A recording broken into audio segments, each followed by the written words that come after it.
So again, I'll repeat it once more. Why doesn't everybody just back up of the for the Greenlandic people to have a dialogue with the U.S. Mhm. without the press present?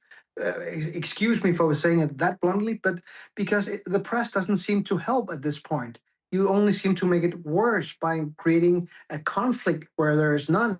Oh, CBC, you really shit the bed on this one. Guys, today I'm proud to show you what it looks like for a foreign government to directly call out CBC for their fear-mongering. And you're gonna see David Cockadoodle-Doo desperately attempt to cling on to the liberal narrative while Greenland's opposition leader Pele Broberg keeps calling out his blatant lies about the annexation of Greenland and Canadian media fear-mongering. Make sure you hit the like button if you enjoy seeing liberal hypocrisy called out, and consider subscribing. It's totally free and you can always unsub. How seriously are you and other members of your parliament taking these latest threats from U.S. President Donald Trump, or musings from U.S. President Donald Trump that Greenland should belong to the U.S.? This isn't new. This started in 2019, where Trump wanted to buy Greenland. He kind of figured out immediately that that couldn't be the case. I think most people are too eager to put words in his mouth and actually interpret what he's saying instead of listening to him. Basically, he's not saying anything we haven't signed with the US already,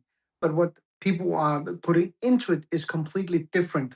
And that's where you see this fear mongering, this panic of what is he going to do?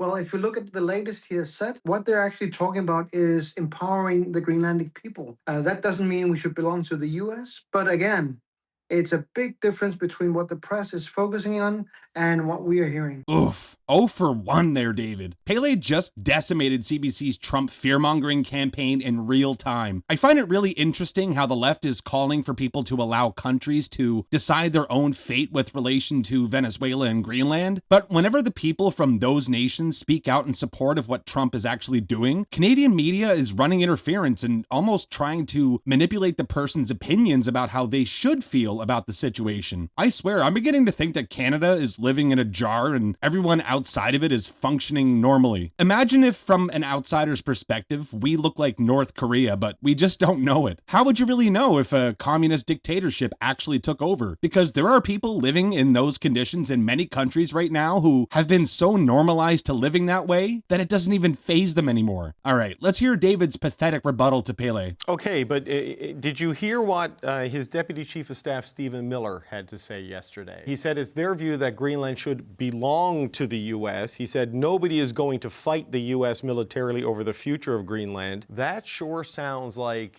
more than just an association. That sounds like annexation. If we want to promote him to president of the United States, then I have to say, well, the day before that, it was his wife that somebody promoted to the president of the United States. He is not, and neither is his wife. So let's dial down the rhetoric. Everybody seems so keen on talking about the annexation from the US as a threat, completely ignoring that we have been annexed by Denmark. And that's why we're trying to get independence as well. So I don't see how the world society is trying to uphold the international rule-based world when they at the same time disregard how Denmark annexed Greenland in the first place. So no, from my point of view, I'm looking for possibilities and options. I'm not looking to make an enemy out of the United States, because that's neither to the benefit of NATO, European Union, or the US. So right now, instead of using Greenland as a punching bag between the US and everybody that seem to not like the US, I think people should back off Greenland and say, well, let the Greenlanders talk to the US and let them figure out what they want, instead of saying, why aren't you afraid of the US? Absolutely 100% correct. Canadian leftists are being so hypocritical when they criticize Trump for meddling in other countries' business, but then they turn around and do the exact same thing to Greenland and Venezuela. They don't want Trump looking good in the eyes of other countries because it contradicts their framing of him. When countries are praising Trump, it makes people in Canada start to think, and you know the government doesn't want that. And I love that Pele calls out David directly and tells him to let the people of his his country decide instead of fear-mongering? I can guarantee you that CBC will be screening every future guest on their programs. And the fact is, if most people in Greenland want Trump to unlock their full potential, what authority does anyone in any foreign country have to decide what they think is best for them? Greenland was colonized, guys. Aren't you against that sort of thing at the CBC, or does it only matter if their shade of skin is the right narrative? Well, with respect, I mean, that's not what I'm asking, I guess, is we don't know what their intentions are. They are talking about, in their national security strategy, of a dominance of the hemisphere, and saying the president on Air Force One that they're going to have more to say about Greenland in like 20 days, and that they would like your territory. So you see no sort of menace in that whatsoever. It's not the territory that is important, it's the people. A territory is never granted any powers by international law. It's the people. So again, I'll repeat it once more. Why doesn't everybody just back up for the Greenlandic people to have a dialogue with the U.S. without the press present? Excuse me for saying it that bluntly, but because the press doesn't seem to help at this point. You only seem to make it worse by creating a conflict where there is none, because everybody is speculating. Right now, what I heard from you before was that, well, Stephen Miller says something. Well, Donald Trump, who is the president of the United States, has already said that it's up to the Greenlandic people to decide what we want to do. And what we actually need to do right now is have a dialogue between Greenland and the US without Denmark or anybody else present to figure out what is it they want to do. We're not even there yet, because everybody is talking about annexation and NATO is falling apart and all that, instead of actually saying, well, let the Greenlanders decide what they want to do, and then we'll take it from there. If we come running out from that meeting screaming help, that's a completely different matter. But we're not even there yet. CBC is all about whataboutism. What if this happens? What if that happens? They've already got the conclusion written before the story has even begun. These same hacks claim that Trump is unpredictable and we never know what he's gonna do, but yet you guys are so certain that he's gonna invade Greenland? He's on record numerous times saying that Greenland can basically become a part of the United States, not through military force, but through a democratic consensus of Greenland's people. I know this is a long shot, but if anyone from Greenland is watching, please comment below and share your thoughts. Sorry to interrupt you, but as we're having this conversation, the White House has issued a statement. They say the issue of the U.S. acquisition of Greenland is not going away. Trump is eager for a deal despite objections from NATO leaders. Trump has made clear that acquiring Greenland is a national security priority, and Trump and his team are discussing a range of options for acquiring Greenland, and this is a direct quote, "Utilizing the U.S. military is always an option." So this is from the White House. This is an official statement from the White House that using the military, so this is presumably vetted and approved by the president himself. So look, I don't want you going into meetings and running out screaming help, Mr. Broberg. I promise I do not wish that on your future.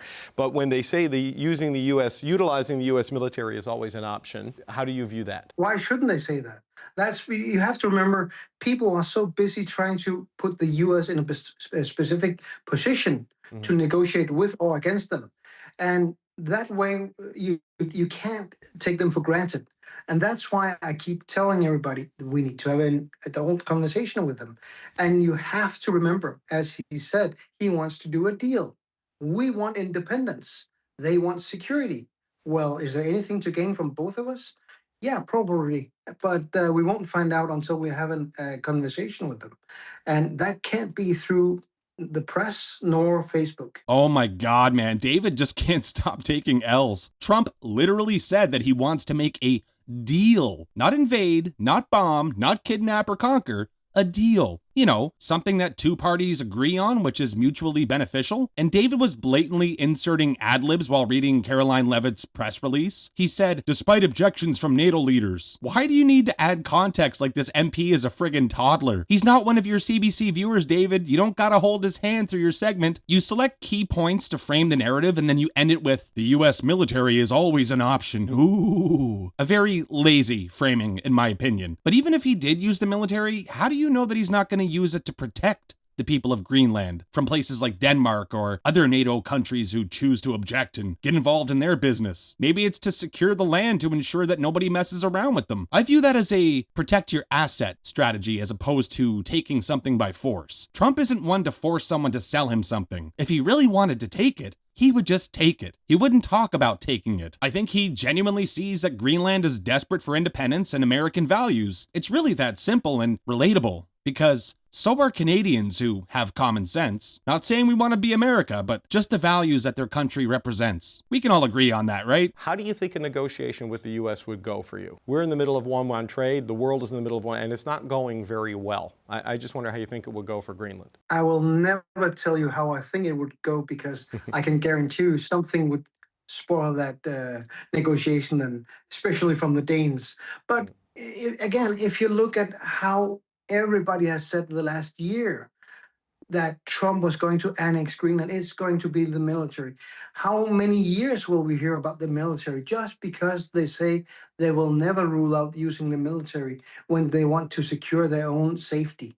So again, this is not a matter of attacking the Greenlandic people. That's what they always have said. And it's not a matter of attacking NATO members, even though the Danes wanted to sound like that because they want to keep us. It's a matter of saying to the Chinese and Russians and everybody else the US doesn't want, in, according to the Monroe Doctrine, in their hemisphere, saying stay away from Greenland because we won't hold back if it comes to that.